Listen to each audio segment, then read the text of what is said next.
आगे बढ़ने का काम किया। हमने पहले ही कहा है कि ये जाति आधारित गणना जो हुई है एक कागजी हुई है, धरातल पर कोई गया नहीं है। और हर समाज में जिसको कम होना चाहिए उसको ज्यादा किया गया है और जो ज्यादा है उसका कम दिखलाया गया है। और धरातल पर अगर जाते तो सारी बात होती। ये कहना चाहते थे हम उस विधेयक पर, वहाँ पर माननीय अध्यक्ष महोदय हमको बोलने नहीं दी। फिर जब ये आरक्षण की बात आई, नामांकन की बात आई शैक्षणिक संस्थाओं में, उस पर हमको बोलने का मौका दिया तो हम बोल रहे थे। हमने ये कहा कि हम आरक्षण दे देते हैं, नामांकन का नियम बना देते हैं, लेकिन क्या हम किया है। बाबा भीमराव अंबेडकर में जब आरक्षण की बात दी थी तो हर 10 वर्ष पर समीक्षा की बात उन्होंने की थी। आज तक समीक्षा कोई नहीं किया है। यही बात हमने उठाया और हमने कहा कि गजेटेड ऑफिसर जो शेड्यूल कास्ट शेड्यूल ट्राइब्स हैं उनका रोस्टर 1971 से लागू है और उस समय से आज तक कम से कम 16% आरक्षण मिलना चाहिए था प्रमोशन में, लेकिन आज मात्र 3% आरक्षण है। 16% करने में बहुत समय लगेगा, ये हम कहना चाह रहे थे। इसी बीच में माननीय मुख्यमंत्री तमक करके उठ गए और उठ करके अनाप शनाप ऐसी बातें बोलने लगे। हमको तो आश्चर्य हुआ कि वही नीतीश कुमार हैं जो पहले थे आज से कुछ दिन पहले। आज लगता है कि वो दूसरे रूप में यहाँ परोसे गए, दूसरे रूप में आए। हमको लगता है कहीं न कहीं उनकी दिमाग में कोई कमजोरियाँ है, इसके चलते वो ऐसा बोल रहे हैं। और हम उनके बारे में कहना चाहते हैं, वो बार बार तुम ताम की बात करते हैं। आप जोड़ लीजिए 1985 में वो विधायक बने, हम 1980 से विधायक हैं।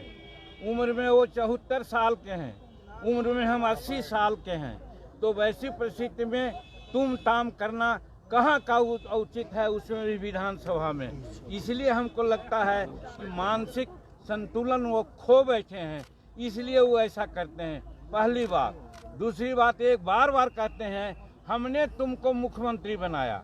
देहात में कहा जाता है कि भले भेड़िया सिर मुड़ाती है, उसको दोहे में चुचुअत होती है, कीड़ा काटता है तो वो सिर मुड़ाता है। उसी प्रकार से नीतीश कुमार 2014 में हार गए। सब लोग कहने लगा नीतीश कुमार इस्तीफा दो, इस्तीफा दो। अपनी लाज बचाने के लिए एक सीधा साधा आदमी को मुख्यमंत्री बनाने का काम किया। जीतन मांझी को उन्होंने अंडर एस्टिमेट किया था, समझ लिया था कि ये तो भुइयां मुसहर का परिवार है, हम जो कहेंगे वो करेगा।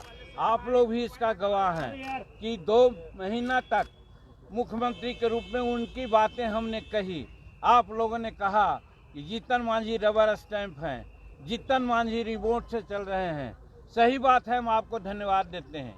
आपकी इन बातों ने हमको प्रेरणा दी और प्रेरणा के बाद हम जब काम करने लगे तो यही इनके चमचा लोग कहा, ए नीतीश बाबू, जीतन मांझी को आप बनाए थे कि जो कहिएगा सो करेगा, तो वैसा न करके राजहित में ऐसा निर्णय ले रहा है। अगर 4-5 महीना रह गया आगे तो फिर आपको कुत्ता भी नहीं पूछेगा। निश्चित रूप में जीतन मांझी आगे का मुख्यमंत्री होगा। तब इसको हटाने के लिए इन्होंने क्या क्या नहीं किया। हमने इनको कहा कि आप फालतू इतना काम कर रहे हैं, इतना काम करने की ज़रूरत नहीं है। 2005 में आपने हमको मंत्री बनाया था और लोगों ने कहा कि एक दागी मंत्री आ गया है, तो 4 घंटा के अंदर हमने इस्तीफा दे दिया था। अगर आप चाहते कि मुख्यमंत्री पुनः हम बनना चाहते तो हम इस्तीफा दे देते, इसमें कहीं कोई बात नहीं। लेकिन ये बहुत लोगों के कहने पर क्या क्या उसमें कारगुजारी की आप लोग सब लोग जानते हैं। तो कहने का मेरा मतलब है कि नीतीश कुमार हमको बहुत हम योग्य थे इस समझ करके नहीं बनाया। उन्होंने बनाया कि जीतन मांझी भुइयां जात और मुसहर जात सीधा होता है, हम जो कहेंगे वो करेगा।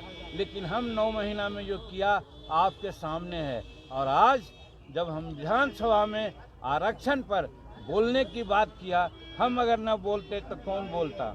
आज हम 43 वर्ष से यहाँ का सदस्य हैं।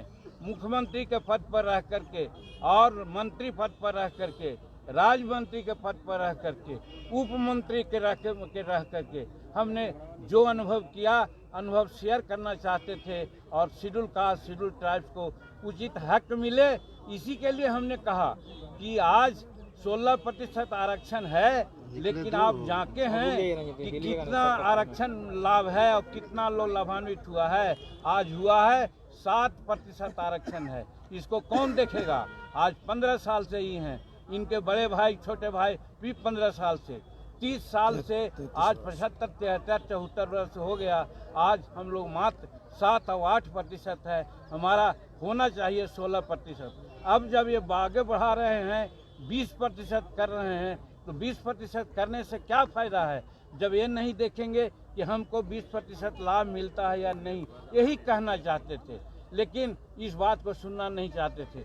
दूसरी बात, सुप्रीम कोर्ट ने कहा था आरक्षण प्रमोशन में कि साहब आप स्टेटस को रखिए, लेकिन स्टेटस को दूसरे राज्यों ने रखा, लेकिन ये स्टेटस को नहीं रखा और सामान्य वर्ग के लोगों को प्रमोशन दिया और शेड्यूल कास्ट के प्रमोशन को केप्ट इन अबेयंस रखा कि सुप्रीम कोर्ट का आदेश आएगा तब करेंगे। यही हम कहना चाहते थे। ऐसा दुबातिया बात मत बोलिए। इनसे टेलीफोन पर बात करके भी हमने कहा था, तो हमसे कहा था इन्होंने कि नहीं, दोनों को प्रमोशन हम साइमल्टेनियसली देंगे, लेकिन जब देने की बात आई तो सामान्य वर्ग का प्रमोशन मिला, अच्छी बात है, उनका हम विरोध नहीं करते हैं, लेकिन साथ साथ शेड्यूल कास्ट का भी आरक्षण होना चाहिए था, जो नहीं हुआ। यही कहना चाहते थे। अब आगे आप लोगों के माध्यम से यही अनुरोध करना चाहते हैं कि इन सारी बातों को पब्लिक डोमेन में रखें। हम भी भारत सरकार के गृह मंत्रालय में या पर्सनल विभाग में या राज्य सरकार के अन्य राज्यपाल महोदय से मिलेंगे और कहेंगे कि ऐसे मुख्यमंत्री जिनका दिमाग लगता है कि अब कहीं दूसरे जगह चला गया है, इनको बर्खास्त कीजिए, यहाँ राष्ट्रपति शासन लगाइए और ताकि यहाँ बिहार की जनता को लाभ मिले और न्याय मिले। यही आगे हम लोग करेंगे। हाँ, एक बात और ये बार बार कहते हैं, 2017 में यही नीतीश कुमार कहे थे, मांझी जी आप लोगों के बारे में सोचा गया है। उस समय एनडीए में थे, तो हमने कहा था कि हाँ हमारे बारे में सोचा गया है, मालूम है, हमको गवर्नर बनाया जा रहा है। हम गवर्नर के पद पर नहीं जाएंगे, कोल्ड स्टोरेज में नहीं जाएंगे, हम पब्लिक में रह करके लोगों से काम करेंगे। और हम जब नहीं बने तो आज सत्यदेव नारायण आर्य वहाँ के राज्यपाल 2 जगह बनाए गए।